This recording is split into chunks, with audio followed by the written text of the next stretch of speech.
Você que trouxe a Bíblia, abra no livro de Mateus, capítulo 16, e vamos ler a partir do versículo 13. Mateus capítulo 16, a partir do versículo 13.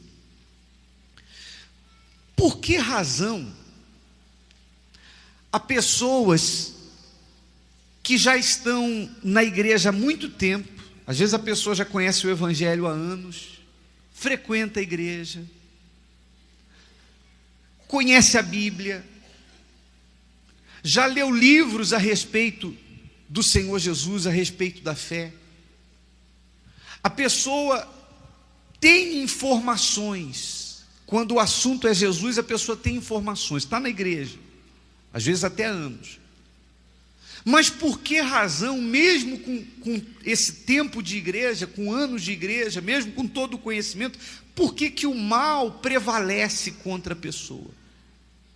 Você olha para a vida daquela pessoa que tem um título de cristã, ou de evangélica, ou de crente, seja lá o que for, mas você olha para a vida daquela pessoa e você não vê Deus. Pelo contrário, você vê que o mal permanece ali, o mal prevalece contra ela. Ela tem uma vida, ela professa uma fé, mas ela continua vivendo uma vida derrotada, uma vida nos limites da dor, da miséria e do sofrimento.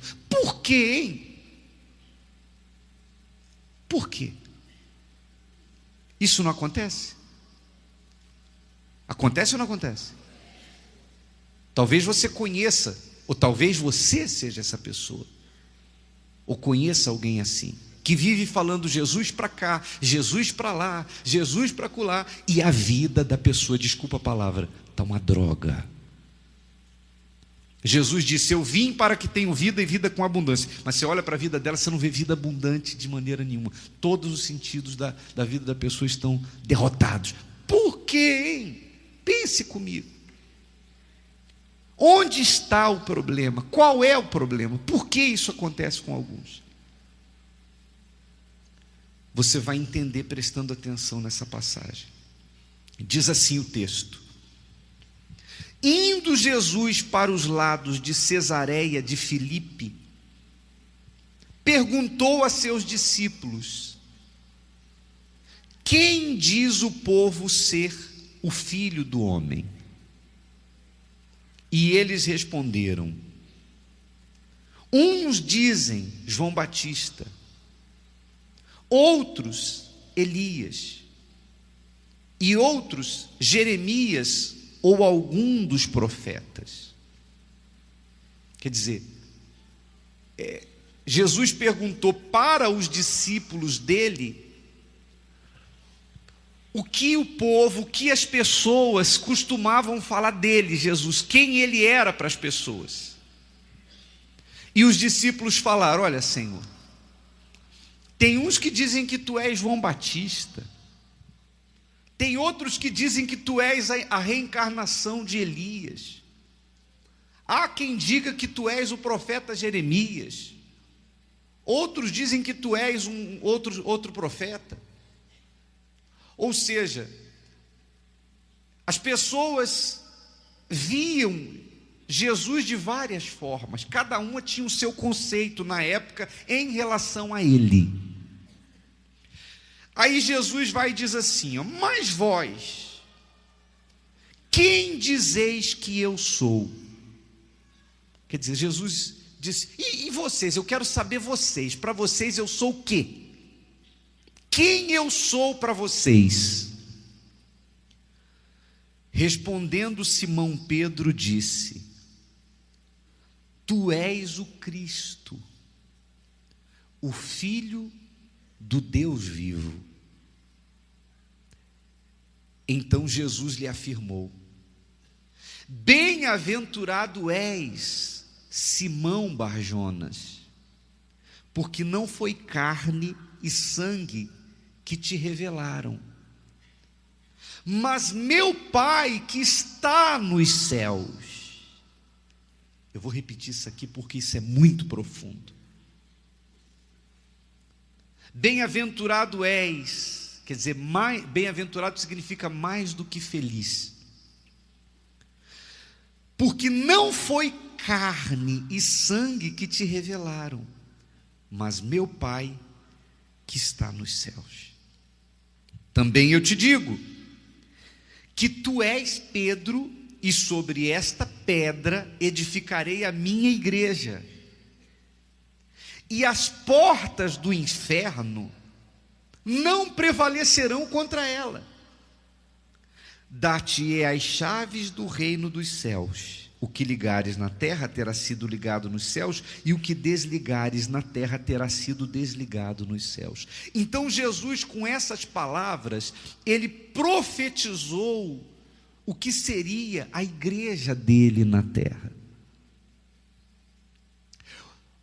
Hoje existe a igreja do Senhor Jesus.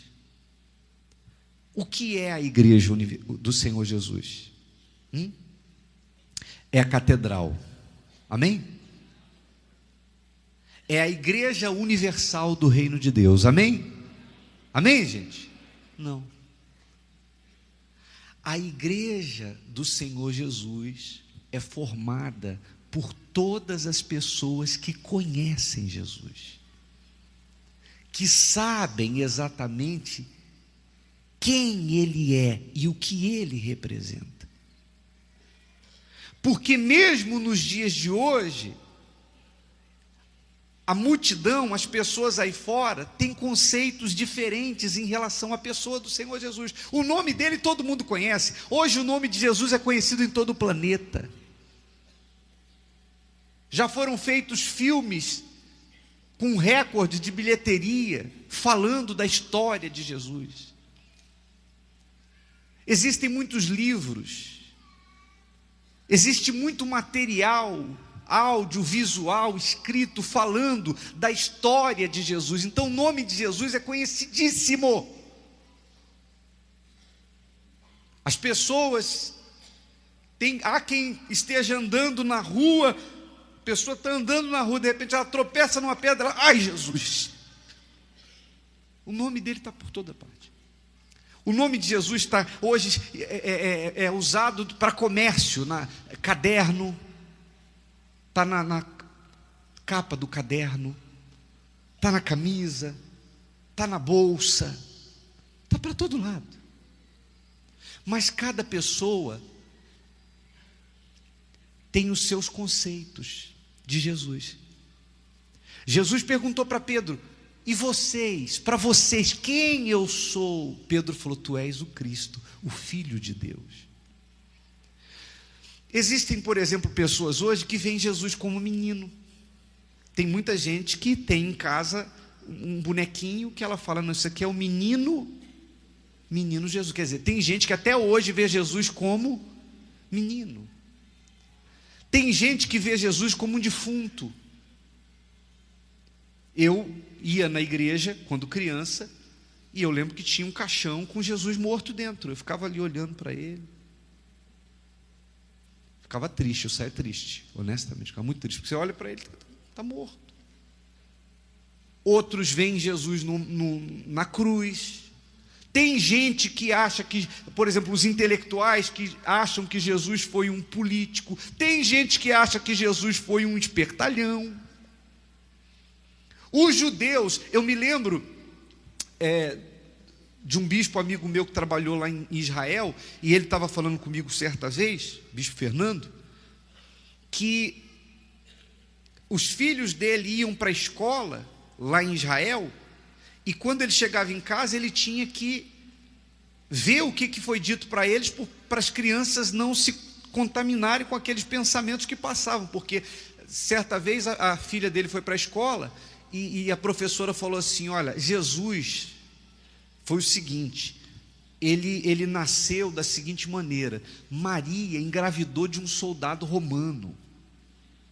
Então, para poder esconder o pecado dela, ela inventou uma história que foi o Espírito Santo, mas ele era filho de um soldado romano. Quer dizer, José foi traído. Então lá em Israel eles têm os seus conceitos a respeito de Jesus. O nome de Jesus é uma coisa, conhecer a Bíblia é uma coisa, conhecer o nome dele é uma coisa. Agora, saber quem ele é de verdade, só quem tem uma experiência pessoal com Deus e recebe dele a revelação. Quando Jesus fala que Pedro, não foi sangue nem carne que te revelaram, mas meu Pai que está nos céus. Você sabe o que é sangue e carne? Por exemplo, quem vai apresentar Jesus para você? Quem vai fazer você conhecer Jesus de verdade? Eu? Não posso. Se eu pudesse, eu faria com todo mundo. Eu posso ficar pregando 1 hora aqui, e eu falar não vai resolver o problema. Jesus falou que isso acontece por meio de uma revelação, é uma coisa espiritual, é entre a pessoa e Deus. O Espírito Santo revela, e quando ele revela, a pessoa entende quem realmente Jesus é e o que ele representa na nossa vida. Ele passa a ser o primeiro na sua vida. O revelado, o nascido de Deus, a pessoa que serve a Deus por uma experiência pessoal, ela não depende de pastor, de bispo, de ninguém, de obreiros, de nada. Ela tem a sua vida com Deus. Amém, pessoal? E ninguém coloca em dúvida ela, porque ela teve a experiência dela pessoal com Deus. É como uma pessoa que incorpora com a entidade, com um espírito, e ela incorpora aquele espírito entra no corpo dela, e fala pela boca dela, age nela. Se alguém chegar para ela e falar, esse negócio de receber espírito é mentira, ela vai aceitar? Ela vai aceitar? Não, porque ela teve uma experiência pessoal. Então a mesma coisa quando a pessoa é revelada pelo Espírito Santo, quando ela recebe o Espírito de Deus, então ela sabe quem é Jesus, não por causa da Bíblia simplesmente, ou por causa dos livros ou do filme que ela assistiu, mas porque ela recebeu a revelação do céu. Ela é nascida de Deus. A partir daí acontece o que Jesus disse aqui: as portas do inferno não prevalecem contra a igreja. É impossível uma pessoa nascer de Deus, ser revelada, ter vida com Jesus, saber quem Ele é, conhecê-lo pessoalmente, e o diabo prevalecer contra ela. Ela pode passar por lutas, ela pode atravessar desertos, ela pode passar por dificuldades, mas ela prevalece, porque as portas do inferno não podem prevalecer contra aquele que conhece a Jesus de fato e de verdade. Não são as palavras da nossa boca simplesmente que confirmam que Jesus está conosco ou que nós o conhecemos, mas a vida que temos, porque onde há Jesus, há vida abundante, e o nascido de Deus prevalece contra o inferno. Não tem sentido eu dizer, eu conheço Jesus, mas as portas do inferno estão prevalecendo contra mim. Não tem sentido isso. Alguma coisa está errada, e o erro nunca está em Deus, porque Ele é perfeito. Quem está me entendendo, pessoal? Aí alguém pode perguntar, bispo, o que eu preciso para ter uma experiência pessoal com Jesus e conhecê-lo e ter essa autoridade contra o inferno? Você precisa ser humilde para reconhecer que precisa conhecê-lo, e você precisa desejar isso mais do que tudo na sua vida. Se você está aqui e na sua listinha de tudo que você precisa de Deus tem alguma coisa que você deseje mais do que conhecê-lo, então Ele não vai se revelar para você. Se você deseja mais a transformação de um filho, a cura de uma enfermidade, a solução de um problema econômico, ou tem algum outro pedido que ainda seja prioridade para você, acima desse desejo de conhecê-lo, Ele não se revela para você. Jesus se revela para os sedentos. Não importa o seu passado, quem você foi e o que você fez, se você tem sede de conhecê-lo, Ele se revela para você se você se entregar para Ele. Quem está me entendendo, faz assim. Quer mais um exemplo? Posso dar mais um exemplo? Uma senhora, uma vez, eu estava em São Paulo, ela viu o nosso programa pela TV, e viajou de uma cidade distante, e veio falar comigo. Aí ela falou assim, ô bispo, vocês falam muito que a gente tem que ter uma experiência pessoal com Deus, ter um encontro com Deus. Como é que é isso? Eu falei assim, é simples, senhora. Como é que a senhora me conhecia até hoje? Ela falou, pela televisão. Eu falei, e agora? Falei, não, agora eu conheço o senhor pessoalmente. Falei, então é isso que tem que acontecer com Deus. Mas eu com Deus? Eu encontrar Deus? Como que eu vou encontrar Deus? Assim, pessoalmente. Claro, Ele não é uma pessoa física como eu. Ele é o Espírito Santo. Por exemplo, eu estou aqui com vocês, Jesus disse, onde houverem 2 ou mais no meu nome, eu vou estar entre eles. Então o Espírito Santo está aqui, você tem dúvida? Ele está aqui. Ele pode se revelar para você aí agora, se você o atrair. Dependendo da sua oferta, da sua entrega. Se você se entregar, Ele vem sobre você agora. E você vai ter uma experiência pessoal com Ele. Amém, pessoal? Fiquem todos de pé, por favor. Só aqueles que têm uma experiência pessoal com Ele prevalecem contra o inferno. Tirando isso, pessoal, é só religiosidade. Coloque as mãos sobre o coração aí onde você está. Sabe, meu Pai, às vezes, na hora de ensinar, a gente até exagera no muito falar,